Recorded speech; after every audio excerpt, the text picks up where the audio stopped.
agora, pela multiforme sabedoria de Deus, manifesta diante de principados e potestades, por meio da Igreja, Deus revelará a sua sabedoria, por meio deste povo eleito, separado, chamado da parte dele.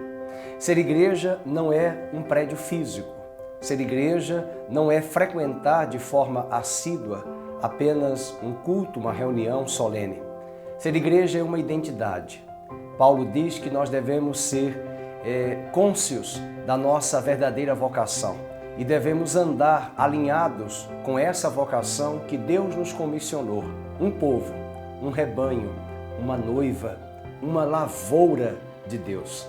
São metáforas que o apóstolo Paulo se utiliza na carta aos Coríntios para expressar o que é ser igreja. Uma das grandes expressões utilizadas pelo mesmo apóstolo é a metáfora ou a alegoria de que a igreja não é uma organização, ela é um organismo. Ela é um corpo vivo, composto e constituído de várias partes juntas e medulas. Tal qual na anatomia da medicina e da área de saúde estudamos e aprendemos que nós somos um ser e nesse corpo humano que Deus projetou e criou, tão multifacetado de ossos, de músculos, de órgãos, de um tecido epitelial, a pele, que é o maior órgão humano nosso. Todo esse corpo, para o apóstolo Paulo, pode ser uma linda alegoria do corpo de Cristo espalhado sobre a terra. A igreja de Corinto precisava entender e compreender o que é ser igreja.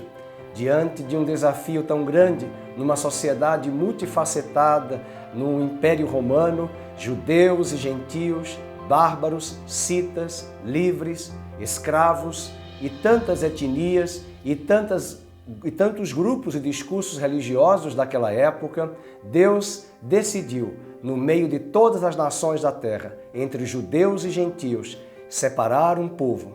Esse povo que fora prometido a Abraão, de Deus a Abraão, de que o descendente dele, Jesus, abençoaria todas as famílias da terra e constituiria um povo dentre as nações. Esse povo é a igreja. É um privilégio ser igreja, possuir e ter essa identidade em nosso coração.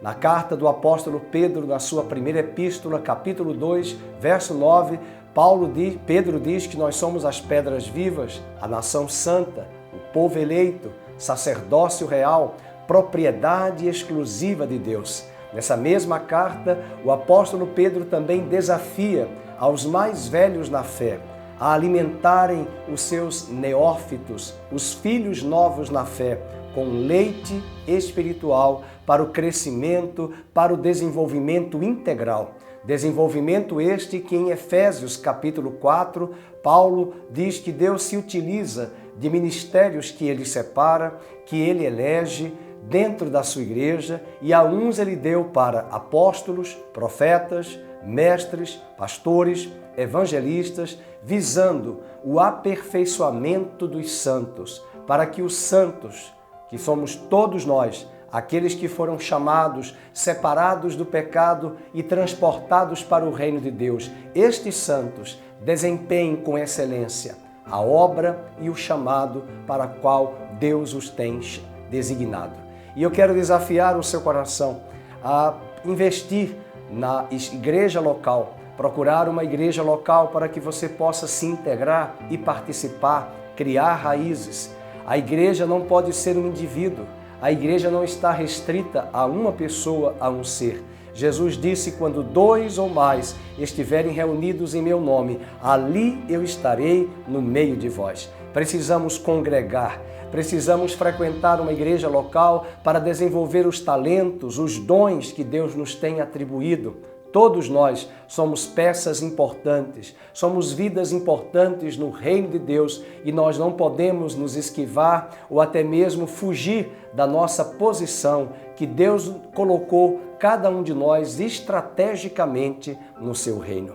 A igreja como povo eleito, povo separado, sacerdócio real, também desenvolverá essa mediação, conduzindo os homens que não conhecem o Evangelho, que não conhecem a Cristo, conduzindo estes pecadores ao conhecimento pleno do Evangelho, para que eles sejam transportados das trevas para o reino do Filho de Deus. Mas todas as vezes que nos reunimos coletivamente, seja aos domingos, seja durante a semana, seja num culto doméstico, seja numa célula, num estudo bíblico, num grupo de comunhão, durante a semana, e somos ministrados pela palavra, e oramos juntos, e adoramos e celebramos juntos, todos estes elementos e ferramentas são indispensáveis para o crescimento e o desenvolvimento integral da nossa vida espiritual diante de Deus. Paulo diz em suas cartas que precisamos confortar e consolar uns aos outros,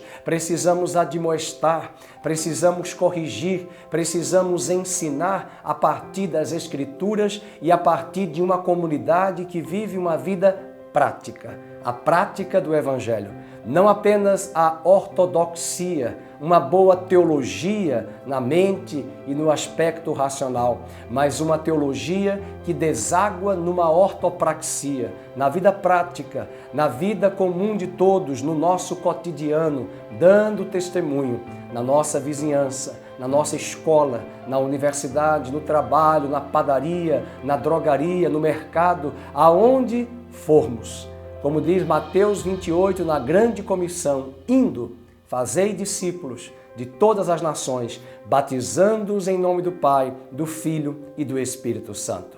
Existiram já movimentos ao longo de décadas e de séculos na história da cristandade com frases do tipo Cristo sim, igreja não. Mas isso é um ledo engano, uma grande heresia. Nós precisamos congregar. Olhando para o livro de Atos dos Apóstolos, nós vamos perceber a importância da implantação das comunidades feitas nas viagens missionárias do apóstolo Paulo, de Barnabé, de Silas, de Marcos, no capítulo 13, no capítulo 15, quando o concílio de Jerusalém, no livro de Atos, for estabelecido, trazendo correções doutrinárias, estabelecendo orientações práticas para as comunidades espalhadas naquele momento na região da Ásia, na região da Judéia, e agora no capítulo 16 de Atos, a igreja entra na região da Macedônia, onde hoje chamamos de Europa. E aquele evangelho chega às cidades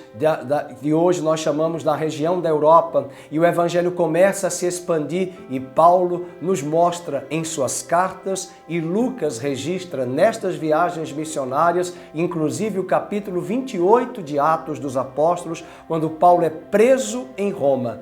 Esse evangelho é levado aos confins da terra, no meio de um universo de gentios, judeus, de grupos étnicos e religiosos diferentes.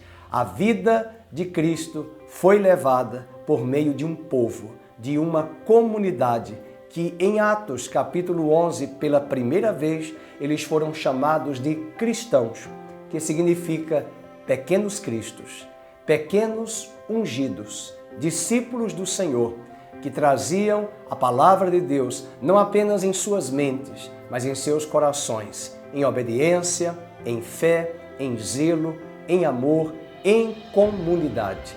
É o que Deus deseja para você, é o que Deus deseja para todos nós, uma comunidade separada. As palavras finais do Apocalipse diz: eis o tabernáculo de Deus entre os homens, a morada de Deus junto aos homens. É o desejo de Deus habitar com o homem, habitar com você, fazer residência em seu homem interior. Um forte abraço e até breve no nosso próximo estudo nessa série Discipulado, Vida Eterna. Deus te abençoe.